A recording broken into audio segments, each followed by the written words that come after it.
j'aimerais vous inviter donc maintenant, sans plus tarder, à ouvrir la Bible et on va ensemble étudier un thème d'actualité et on va commencer par une lecture qui se trouve dans la Genèse au chapitre 12 et au verset 1er. Je vous invite à prendre votre Bible, Genèse chapitre 12, verset 1er.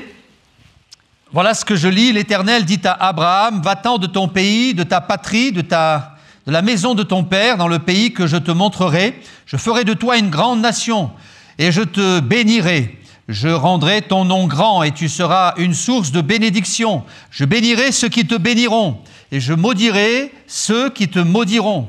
Toutes les familles de la terre seront bénies en toi. Amen. » Voilà un texte très important dans le récit biblique, puisqu'il est question ici de l'appel d'Abraham, un texte qui marque un départ pour l'humanité, un nouveau départ, puisqu'à partir de ce moment, Dieu va commencer à mettre en place, à construire le peuple juif, le peuple hébreu. Abraham en sera le père fondateur et il en sera donc la racine de cette nation. Et cette nation a perduré pendant des millénaires et encore aujourd'hui, la nation juive existe, le peuple d'Israël existe malgré les perturbations et les difficultés que ce peuple a subies au fil des siècles, au fil des années et qu'il subit encore aujourd'hui.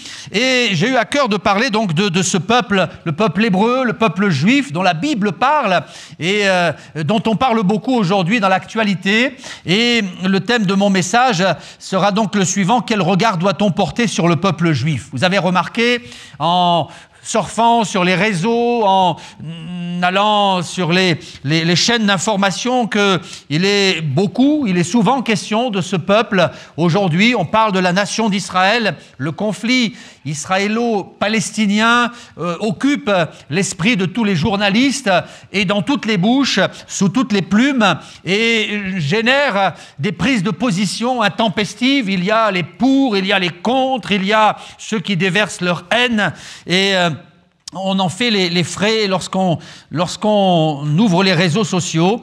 Je me suis aperçu qu'en réalité, la haine du peuple juif n'est pas d'aujourd'hui. Depuis très longtemps, on s'aperçoit que le peuple juif est la cible de discours haineux, d'attaques haineuses. Et dans la Bible déjà, de nombreux peuples païens ont manifesté leur hostilité à l'encontre des Juifs. Ce n'est pas nouveau.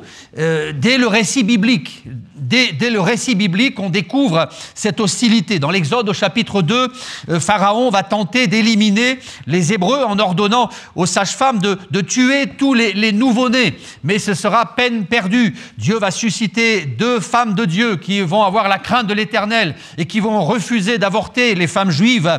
Et le peuple hébreu va traverser cette période difficile, va survivre à cette première agression. Ils vont ensuite être délivrés de la main de Pharaon et partir vers le pays promis. Mais en route, la Bible dit que Amalek, dans Exode chapitre 17, va fondre sur le peuple pour éradiquer la nation juive. Mais Moïse va intercéder et ils vont prier pendant que le peuple combattait dans la vallée. Et le peuple juif va surmonter cette épreuve. Puis le temps va passer, les générations vont passer.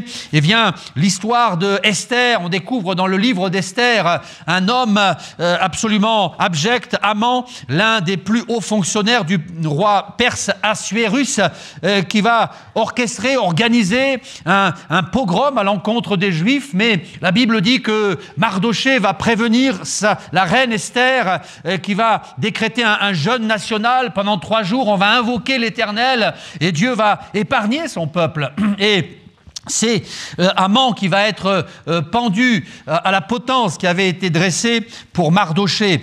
Et puis plus tard, ce sont les Romains, la Bible n'en parle pas mais nous le savons, qui vont s'acharner contre Israël, contre Jérusalem. En l'an 70, le temple va être totalement détruit par le général Titus. Et donc la Bible nous parle de cet antisémitisme, de cette haine du juif dès les récits bibliques. Et puis ensuite, Ensuite, c'est le christianisme, ou plutôt la chrétienté, qui va développer un antisémitisme récurrent et dogmatique.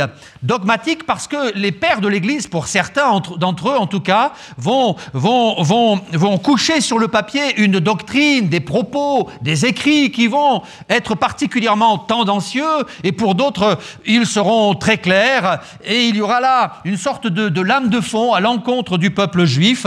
Saint Augustin écrivait dans l'un de ses écrits, il déclarait que les Juifs étaient nés pour servir d'esclaves aux chrétiens.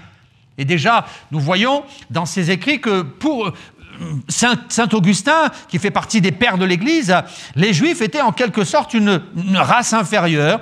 Au VIe siècle, le Code justinien définit les Juifs comme étant les pires des hommes.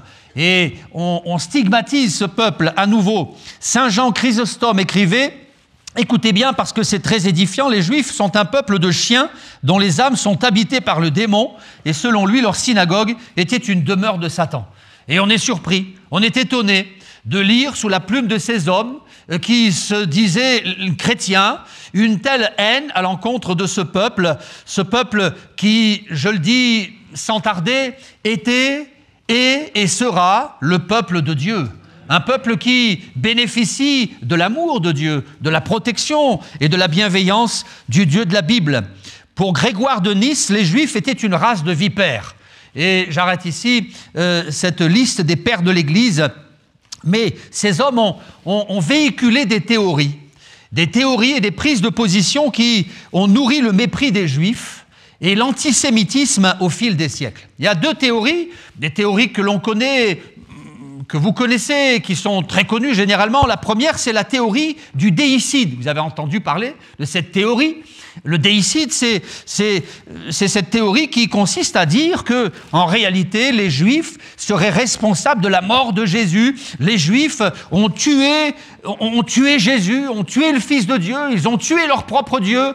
Et cette théorie du déicide a amené les chrétiens, au fil des siècles, à vouer une sorte de haine à l'encontre du peuple juif et à prétendre que Dieu serait là pour châtier ce peuple parce qu'il aurait tué Jésus, le Fils de Dieu. Or, nous savons que si Jésus est mort, c'est premièrement parce qu'il y a eu une coalition internationale. Les Juifs, les Romains, les païens se sont unis et d'une même voix, ils ont réclamé et ils ont organisé la mort de Jésus. De plus, nous savons que si Jésus est mort il y a 2000 ans, ce n'est pas parce qu'on lui a ôté la vie, mais parce qu'il l'a donnée de lui-même. Et dans l'évangile de Jean, au chapitre 10, au verset 18, je lis ceci, et c'est Jésus qui parle de sa propre vie, et il déclarera « Personne ne me l'ôte, mais je la donne de moi-même ». Et puis la deuxième théorie qui a nourri l'antisémitisme au fil des années, c'est cette théorie du rejet d'Israël par Dieu lui-même.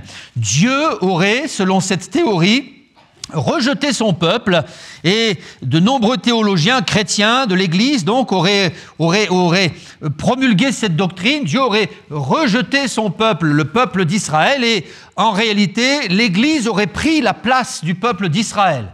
Et selon cette théorie, toutes les bénédictions qui autrefois étaient promises au peuple d'Israël auraient été transférées sur l'Église. Or, cette théorie, est fausse. On parle d'une doctrine, d'une théorie de substitution. Mais cette théorie est fausse.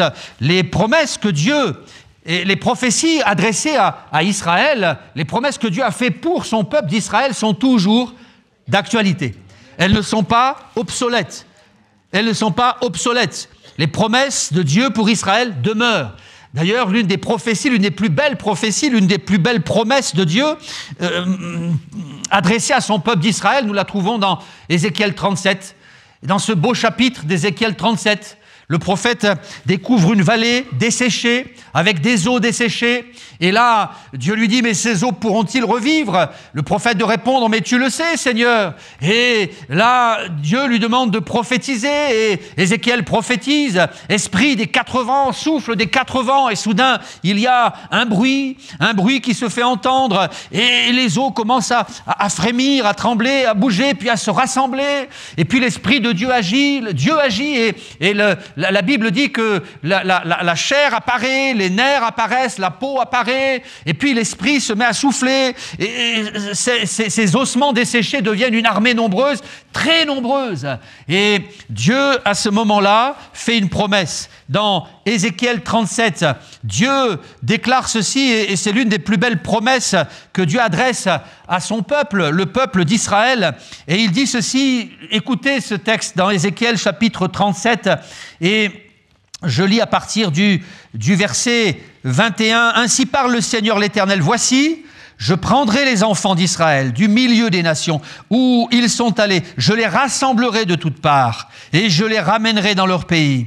Je ferai d'eux une seule nation dans le pays, dans les montagnes d'Israël.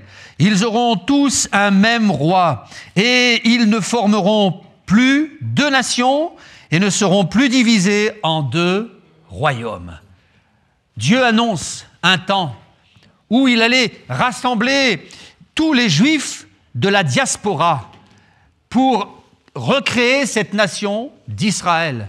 Et cette prophétie d'Ézéchiel, nous pouvons en tirer certaines leçons pour nous, Église du XXIe siècle, c'est vrai.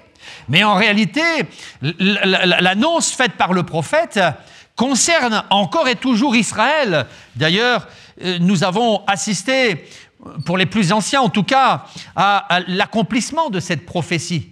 Dans Ézéchiel 37, il est question de la résurrection politique, sociale et religieuse de la nation d'Israël. Et cette prophétie s'est accomplie en 1948, lorsque David Ben Gourion a déclaré officiellement la création de l'État d'Israël.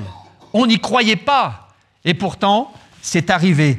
Dieu avait fait des promesses pour Israël, et ces promesses se sont accomplies. Au livre du prophète Ézéchiel, nous pourrions rajouter une autre prophétie, celle de Zacharie, au chapitre 10, et au verset 6, Dieu déclare « Je fortifierai la maison de Juda, je délivrerai la maison de Joseph, je les ramènerai, car j'ai compassion d'eux, et ils seront comme si je ne les avais pas rejetés, car je suis l'Éternel, leur Dieu, et je les exaucerai. Éphraïm sera comme un héros, leur cœur aura la joie que donne le vin, leurs fils le verront, et seront dans l'allégresse, leur cœur se réjouira en l'Éternel. Je les sifflerai, et je les rassemblerai, car je les rachète. Et ils multiplieront, comme ils multipliaient. Je les disperserai parmi les peuples, et au loin ils se souviendront de moi. Ils vivront avec leurs enfants, et ils reviendront. Je les ramènerai du pays d'Égypte. Je les rassemblerai de la Syrie. Je les ferai venir au pays de Galade et au Liban, et l'espace ne leur suffira pas. Voilà un autre texte qui nous rappelle que Dieu avait fait des promesses pour son peuple. Je les rassemblerai, je les ramènerai, ils reviendront. Et ces textes étaient tombés dans l'oubli pendant 2000 ans. Et on a pensé qu'ils étaient obsolètes, ou plutôt qu'ils étaient adressés à l'Église, qu'il fallait les spiritualiser. Mais en 1948, le monde stupéfait s'est aperçu que ce qu'il pensait impossible venait d'arriver. La nation d'Israël était comme ressuscitée d'un point de vue politique et géographique. Dieu avait posé sa main. La Bible dit que Dieu ne se repent pas de ses dons et de son appel. Romains chapitre 11, verset 29. Alors, les promesses de Dieu sont toujours pour Israël, parce que Dieu veille sur son peuple, sur sa nation, parce que Dieu a de la compassion pour cette nation. Ce que je note, c'est qu'au fil des siècles, Satan va tout faire pour s'opposer à l'accomplissement de cette prophétie, celle de Zacharie 10, d'Ézéchiel 37 et d'autres encore qui vont dans le même sens. Il va tout faire pour détruire Israël. Il va utiliser Pharaon, plus tard il utilisera Amalek, plus tard il utilisera Haman, puis les Romains, les Babyloniens, les Assyriens. Satan va tout faire pour détruire Israël. Encore aujourd'hui, nous voyons cette hostilité à l'encontre de cette nation et de ce peuple. Et on pourrait se poser la question, mais pourquoi ? Pourquoi une telle hostilité, une telle violence, une telle brutalité, une telle obsession, une telle agressivité de la part des nations et puis de l'ennemi, du diable en personne? Eh bien, je pense que si l'ennemi s'acharne sur cette nation, c'est parce qu'il sait que cette nation, c'est la nation de Dieu, c'est le peuple de Dieu. qu'on le veuille ou non. Et malgré ses défauts, car nous le verrons tout à l'heure, ils en ont, elle en a des défauts, cette nation d'Israël. Et puis, il sait aussi que l'événement qui consistait à ressusciter Israël d'un point de vue politique et géographique, cet événement sera un signe annonciateur du retour de Jésus et donc de son jugement. De son jugement. Les choses se mettent en place et tous ces événements politiques et sociaux nous montrent que Jésus revient bientôt.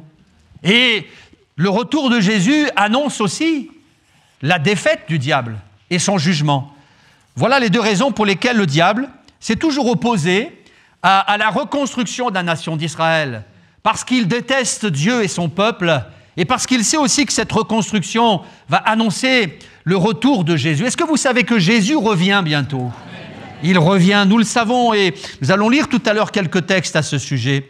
J'aimerais continuer, avant de parler de ce retour, j'aimerais continuer sur cet antisémitisme, cette hostilité à l'encontre du peuple juif qui, au fil des siècles, a perduré.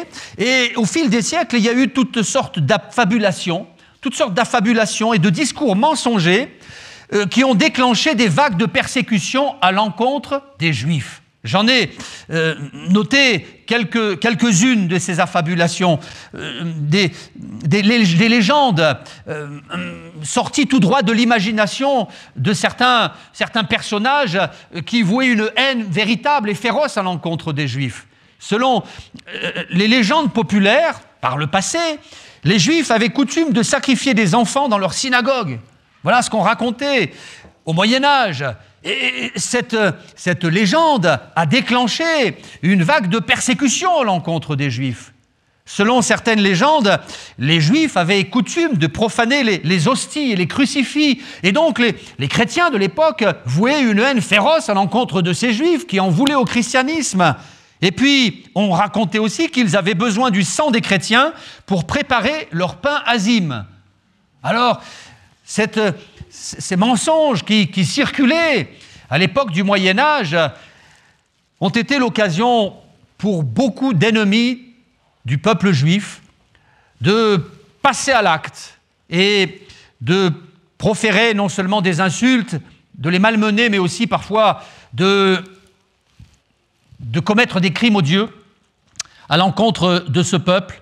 Toutes ces théories mensongères vont amener de nombreux pays européens aussi à expulser les Juifs. On ne voulait plus des Juifs en Europe. Ils seront expulsés d'Angleterre en 1290.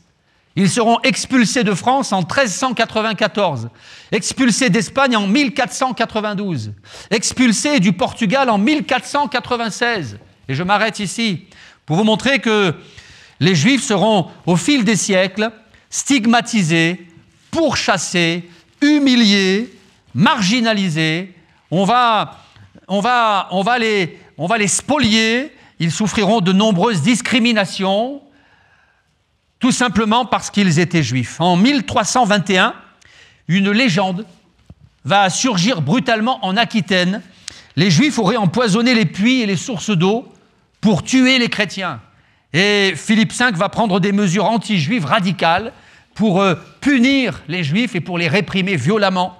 En 1348, à l'occasion de la peste noire, vous êtes au courant de cet événement tragique qui a décimé un tiers de la population européenne.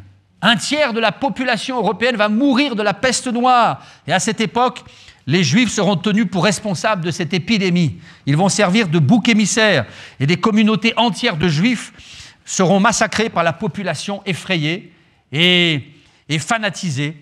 Et puis, il va y avoir des expressions qui vont circuler et qui seront couchées sur le papier. Des hommes vont rédiger des ouvrages et ils vont tenir des propos absolument abjects à l'encontre des Juifs. On dira d'eux qu'ils étaient perfides, démoniaques, déloyaux, fourbes, traîtres, maudits. C'était une race déchue, selon les propos de certains écrivains. Et dans de nombreux pays, on va les priver de leurs droits civiques. Dans de nombreux pays, ils n'auront pas le droit d'accéder à la propriété ou de faire un travail agricole. On va les mettre de côté, les mettre en quarantaine. Et puis, lorsqu'on se penche sur ce sujet, on est surpris de découvrir certains hommes qui, dans notre esprit, étaient des hommes droits et éclairés. Et on est surpris de découvrir certains écrits antisémites sous leur plume. Par exemple, Martin Luther publiera des écrits particulièrement violents à leur encontre. Eh oui, et il taxera les Juifs de parasites, d'enfants du diable, de fléaux. Voilà des propos qui sont choquants, qui nous surprennent, mais il est intéressant de connaître ces choses. Et puis Karl Marx, là on est moins surpris, dans son ouvrage « La question juive », va stigmatiser le peuple juif en les accusant d'être des, je cite, « profiteurs liés au capitalisme financier ». Et selon lui, les Juifs étaient, selon lui, l'argent était le dieu jaloux des Juifs. Et on va les stigmatiser comme étant des gens avares, cupides, des gens qu'il fallait mettre de côté. Et puis, il va y avoir un élément important. Je continue de survoler l'histoire très rapidement. Et je ne peux pas survoler l'histoire sans m'arrêter sur cet événement. Les étudiants le connaissent et ceux qui se sont intéressés à l'histoire le connaissent un peu. C'est l'affaire Dreyfus. Vous avez entendu, je pense, parler de cette affaire. L'affaire Dreyfus qui a secoué la France et l'Europe en 1884. Le capitaine Dreyfus, qui est un officier d'origine juive, va être accusé à tort d'avoir trahi la nation française et vendu des informations au peuple ennemi, notamment à l'Allemagne. Il va être dégradé en public et ensuite envoyé en exil à Cayenne pendant des années. Et cet événement va mettre en lumière l'antisémitisme qui était enraciné dans la culture française. Et certains vont se dresser contre cette injustice.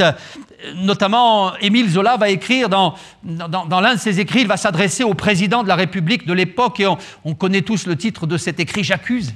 Il y a d'ailleurs eu un film récemment à ce sujet. Et finalement, eh bien, Dreyfus, le capitaine Dreyfus, va être innocenté et il va être renvoyé chez lui après avoir passé des années en exil. Et cette affaire va secouer la France et mettre en lumière cet antisémitisme latent. On n'aimait pas les Juifs à cette époque, à l'époque de Dreyfus.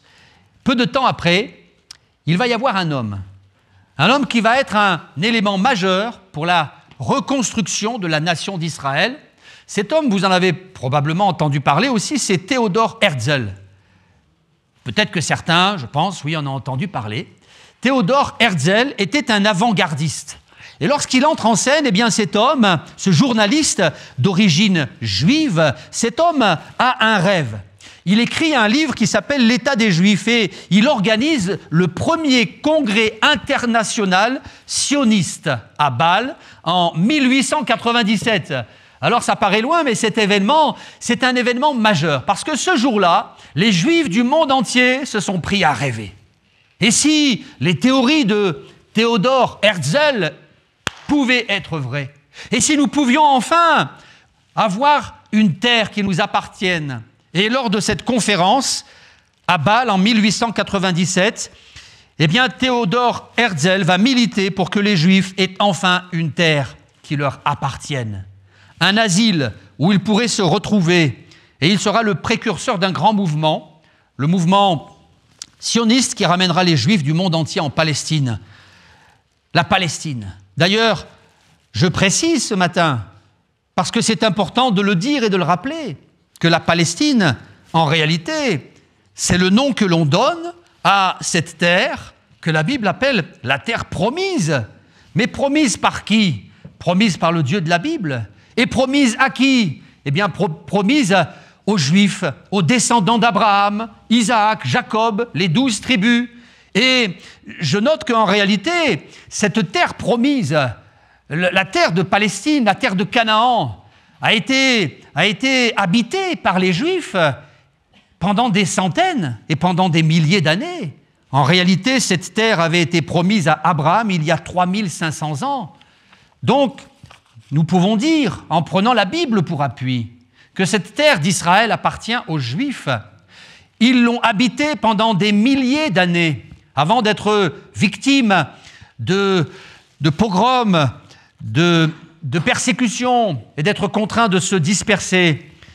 Alors, l'antisémitisme nous le voyons quand nous regardons les livres d'histoire et puis aussi la Bible, l'antisémitisme a toujours été présent dans les différents siècles et puis dans les différentes sociétés.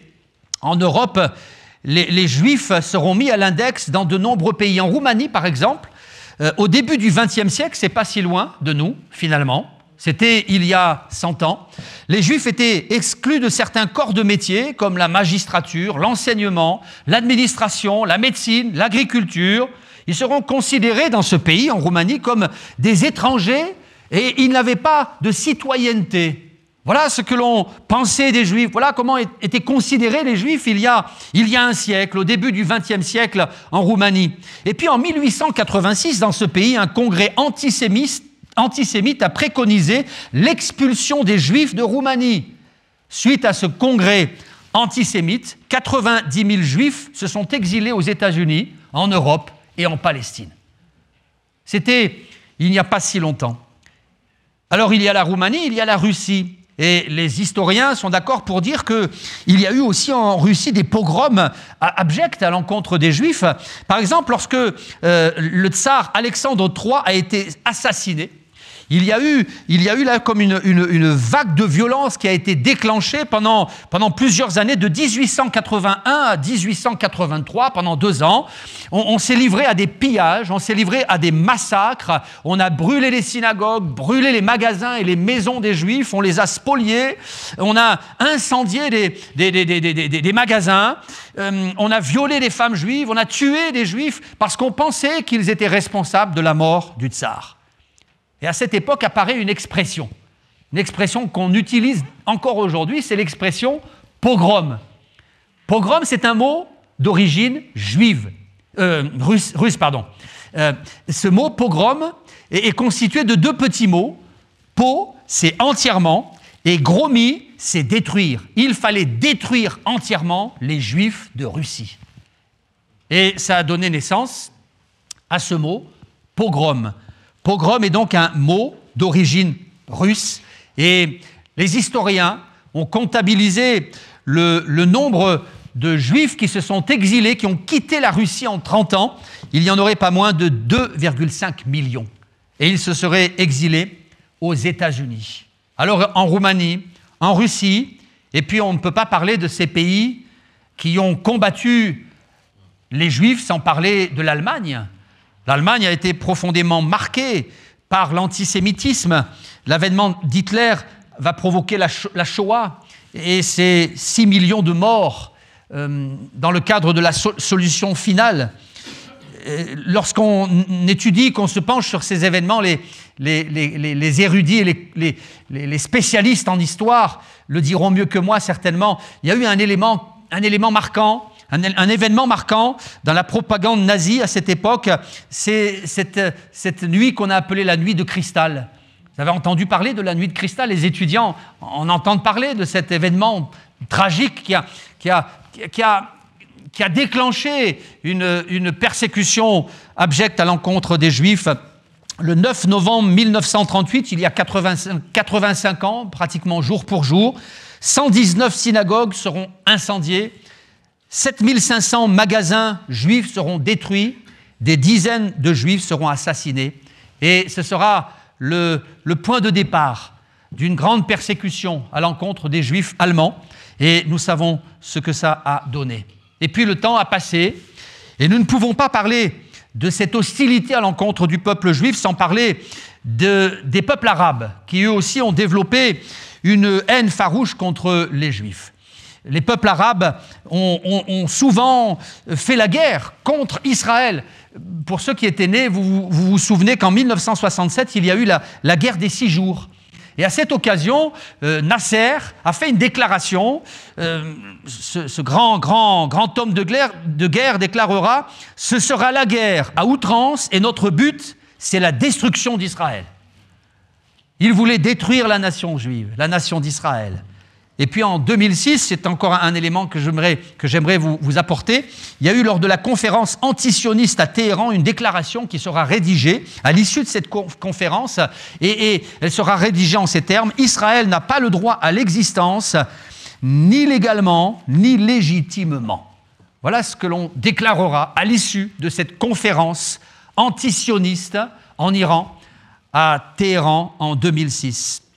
Et je crois que cet antisémitisme récurrent, omniprésent, au fil des siècles, amènera les Juifs du monde entier à retourner en Palestine. Toute cette hostilité va pousser les Juifs du monde entier à rechercher une terre où ils seraient enfin en sécurité. Comme je le disais tout à l'heure, c'est en 1948 que David Ben Gourion va proclamer la création de l'État d'Israël, accomplissant ainsi la prophétie d'Ézéchiel 37. Et la renaissance de l'État d'Israël sera l'une des dernières grandes prophéties qui devaient s'accomplir avant le retour de Jésus. Et cette renaissance de cette nation va surprendre le monde entier. Mais cette renaissance va accomplir aussi, comme je le disais, les prophéties bibliques. Dans Ésaïe 66, écoutez, au verset 7, il est écrit « Avant d'éprouver les douleurs, elle a enfanté. Avant que les souffrances lui viennent, elle a donné naissance à un fils. Qui a jamais entendu pareille chose? Qui a jamais rien vu de semblable? Un pays peut-il naître en un jour? Une nation est-elle enfantée d'un seul coup? À peine en travail, Sion a enfanté ses fils. » Une nation peut-elle être enfantée en un seul jour? C'est impossible. Mais ce qui est impossible aux hommes est possible à Dieu. Il y avait la main de Dieu sur cette affaire. Dieu tenait à accomplir les promesses qu'il avait faites à Abraham, puis à Isaac, puis à Jacob, et cela malgré l'hostilité des nations contre les Juifs. Alors pourquoi une telle hostilité à l'encontre de ce peuple? Je le disais tout à l'heure, cette hostilité est là parce qu'Israël, c'est le peuple de Dieu. Il était le peuple de Dieu, il est le peuple de Dieu, il restera le peuple de Dieu. Pourquoi lui? Eh bien parce qu'il fallait un peuple. Il fallait un peuple pour accueillir le Messie. Alors Dieu a choisi un homme, Abraham. Il aurait pu en choisir un autre, mais Abraham a été réceptif, attentif à l'appel de Dieu. Alors Dieu a choisi Abraham et Dieu lui a fait une promesse. C'est ta postérité qui deviendra mon peuple. Et toutes les nations seront bénies en ta postérité. Cela signifiait que bientôt, au sein de cette nation, le Sauveur verrait le jour. Israël sera le berceau du Messie. Et c'est pour cela qu'il y a une telle hostilité. En réalité, derrière cette opposition religieuse, politique, derrière ces tractations, ces attaques militaires, derrière tout cela, il y a une hostilité spirituelle. Spirituelle. Et je crois que l'ennemi, comme je le disais, a tout fait et fera tout pour détruire Israël. Et je crois qu'il y a aussi la main providentielle du Seigneur sur ce peuple. Dieu a toujours les regards portés sur son peuple. Dans le psaume 122, le Seigneur nous invite à demander la paix de Jérusalem. Nous devons prier pour la paix de Jérusalem. Dans le psaume 137, au verset 6, je lis que ma langue s'attache à mon palais si je ne me souviens pas de toi, ô Jérusalem. Alors Dieu n'a pas oublié Jérusalem. Et il veille sur ses promesses pour les accomplir. Ce que je note aussi, c'est qu'aujourd'hui, les chrétiens ont une affection particulière pour Israël et pour le peuple juif. Les chrétiens que nous sommes, en tout cas. Dans le monde évangélique, nous avons une affection particulière pour le peuple juif.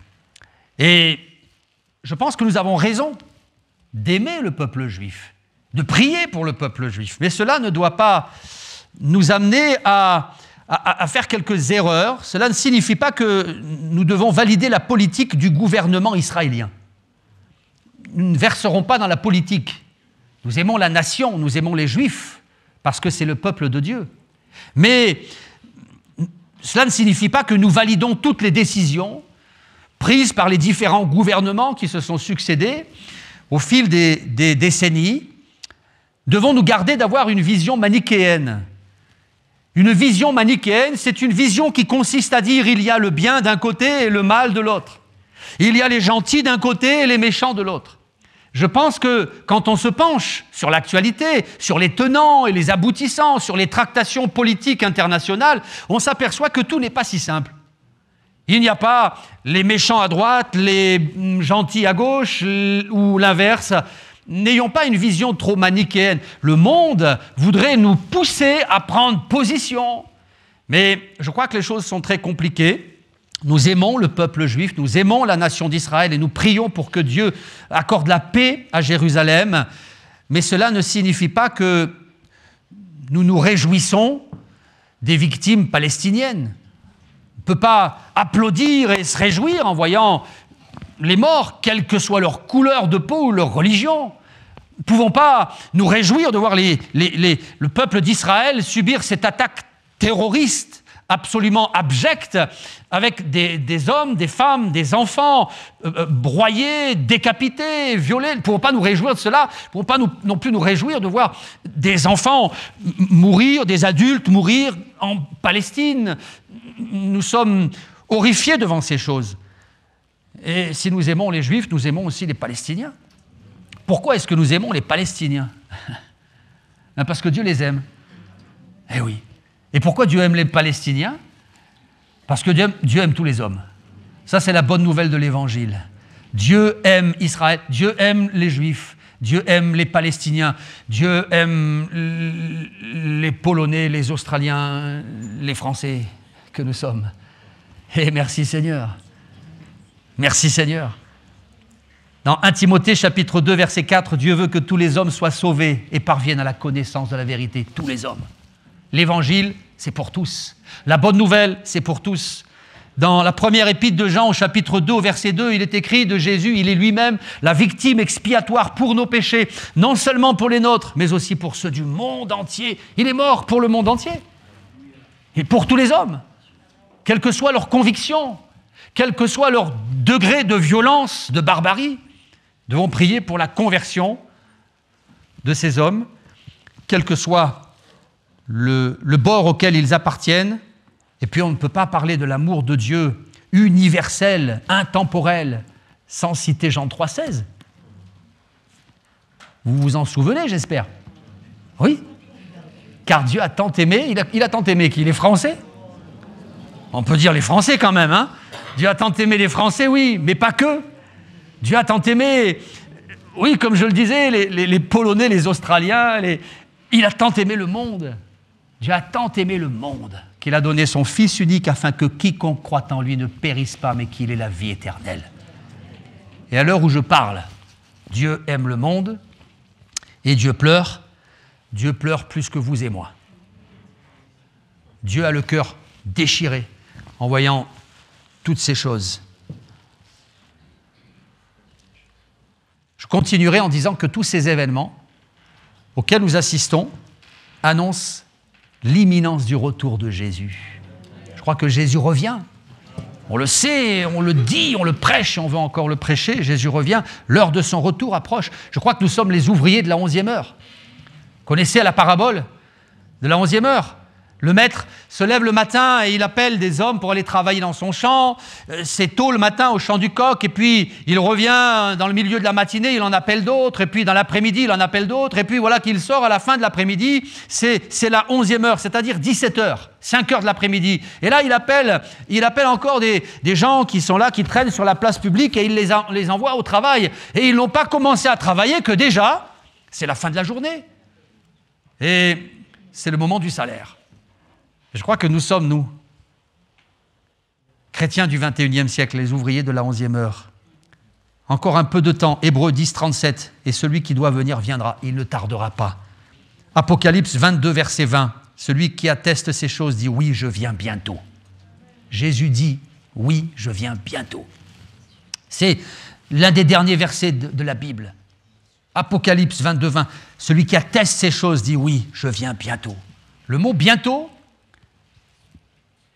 que je soulignerai en rouge, vient du grec tachou ou tachu. Et il signifie rapidement, à toute vitesse, promptement. Voici, je viens rapidement, promptement, à toute vitesse, je viens bientôt. Et les hommes, les femmes de ce monde n'auront pas le temps de réagir, n'auront pas le temps de réaliser ce qui se passe, que déjà Jésus sera venu. Est-ce que vous avez remarqué que le 7 octobre dernier, le monde s'est embrasé en une journée, comme une poudrière, alors que les hommes disaient paix et sécurité. On ne pensait plus au Proche-Orient. Et voilà que le conflit s'est embrasé en une journée, en quelques heures. Je viens bientôt. Tout se passera très rapidement. Tout se met en place pour que Jésus revienne. Apocalypse chapitre 1er, verset 8, « Je suis l'alpha et l'oméga, celui qui est, qui était et qui vient. » Et qui vient. Je disais récemment dans l'une de nos réunions d'études bibliques que si dans la Bible certaines prophéties se sont accomplies, et nous avons parlé de 1948 avec la résurrection de l'État d'Israël, prophétisée par Ézéchiel 37, si certaines prophéties se sont accomplies, ça signifie que toutes les autres vont s'accomplir. Parce que Dieu n'est pas un Dieu de mensonges, ce qu'il dit s'accomplit. Et quand la Bible annonce le retour de Jésus, ça va venir. Et nous devons être prêts. Matthieu 24, 44, c'est pourquoi tenez-vous prêts. Tenez-vous prêts car le Fils de l'homme viendra à l'heure où vous n'y penserez pas. Le monde ne pense plus du tout à Christ, mais ses yeux sont fixés sur les conflits armés. On descend dans la rue, banderole à la main pour manifester avec violence. Jésus a été mis de côté. Et ça signifie qu'il va bientôt revenir. Alors nous devons nous tenir prêts, devons nous sanctifier, devons chercher sa face, nous, Église du XXIe siècle. Et je voudrais terminer mon message en essayant de répondre à la question que j'ai posée au début de ce message. Quel regard doit-on porter sur le peuple juif ? Bien, je crois qu'on doit porter un regard de compassion et d'amour. Un regard de compassion pour cette nation, un regard d'amour. On doit bénir ce peuple, parce que c'est le peuple élu. Et Dieu a dit, je bénirai tous ceux qui te béniront. Si vous voulez être bénis, vous devez bénir ce peuple, malgré ses défauts. Et Dieu sait qu'il en a, comme nous d'ailleurs. Et puis nous devons aussi nous garder de prendre parti d'un point de vue politique, parce que les choses sont parfois tellement complexes. Je dirais aussi que nous devons prier pour le salut d'Israël. Est-ce que vous savez que la Bible a annoncé un temps où Israël se convertirait ? C'est écrit dans la parole de Dieu, aussi surprenant que cela puisse paraître. Dans le prophète Zacharie, écoutez cette lecture, si les techniciens veulent l'afficher, ça vous évitera de la chercher, dans Zacharie 12, verset 10, voilà une promesse, une prophétie extraordinaire, où Dieu dit « Je répandrai sur la maison de David et sur les habitants de Jérusalem un esprit de grâce et de supplication. Alors, ils tourneront les regards vers moi, celui qu'ils ont percé. Et ils pleureront sur lui comme on pleure sur un fils unique. Ils pleureront amèrement sur lui comme on pleure sur un premier-né. » Et je prie pour que ces choses arrivent là, dans les temps que nous vivons, et que cette nation d'Israël, comme la nation voisine de Gaza, et comme toutes les autres nations, puisse se tourner vers Christ, celui qui a été crucifié et qui est mort pour nos péchés. Alors, voilà le regard que nous devons porter sur le peuple juif. Et je pense, et je dirais une dernière chose, c'est que nous devons aussi rester lucides quant au délabrement moral de la nation d'Israël. Ne soyons pas trop idéalistes ou utopistes, mais cette nation, comme beaucoup d'autres nations, comme notre propre nation, a vraiment besoin de la grâce de Dieu. Parce qu'il y a un délabrement spirituel et moral au sein de cette nation. Alors, prions pour que Dieu bénisse cette nation, que Dieu la sauve, que Dieu lui parle. Et n'oublions pas de prier pour toutes les victimes, afin que Dieu fasse grâce à tous ceux qui aujourd'hui pleurent, parce qu'ils sont sous les bombes. Et puis peut-être que nous pourrions terminer en disant ceci. Souvenons-nous aussi de remercier le Seigneur, de vivre dans un pays où nous avons encore un semblant de paix sociale. Disons merci au Seigneur pour ces heures que nous passons.